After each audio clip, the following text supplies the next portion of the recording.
هیواد کې لسیزو جګړو له ځان سره افغانانو ته ډېرې ناخوالې پریښې چې له ډلې د کورنیو ترمنځ دښمنۍ هم وي، خو واک ته د اسلامي امارت په رسېدو سره ډېر شمېر دښمنۍ پای ته ورسېدې. د ننګرهار نازیان ولسوالي هم د دې ناخوالو خالي نه وه. د دغې ولسوالۍ قومي مشران وایي خوشحاله دي چې ولسوالۍ کې ډېری دښمنۍ پای ته رسېدلي دي.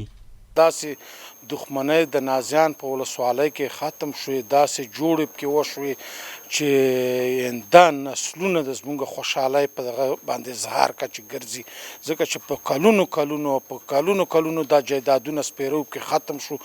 الله پاک دغه نظام د زموږ د سر نه مه لرې کړي. د نازیانو قومي مخور له ځایي مسؤلینو غواړي چې د روغو جوړو لړۍ چټکه او پاتې دښمنۍ هم ختمې کړي. غوښتنه هم دا ده چې باقي کومې لانجې زړې چې باقي کوم شی دلته پاتې چې دا هم ختم شي او په دې ملک کې امنیت او حساب کتاب ښه ښایسته او خلک ټول خوشحاله شي.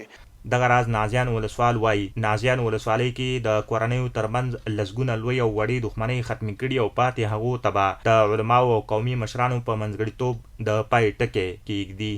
الحمدلله د اسلامي امارت د راتګ سره دلته په لسګونه روغې جوړې شوي دي، هم د ځمکو د پیسو د ولسي ملکانان مولوي صاحبان عالمان شیخان ټول د موږ سره پکې همکار دي او په شریکه باندې کار کاندي. د یادونې ده چې د اسلامي امارت په بیا ځل واکمنېدو سره په ټول هیواد کې زرګونه شخړې هوارې او کورنیو ترمنځ دښمنۍ ختمې شوې دي.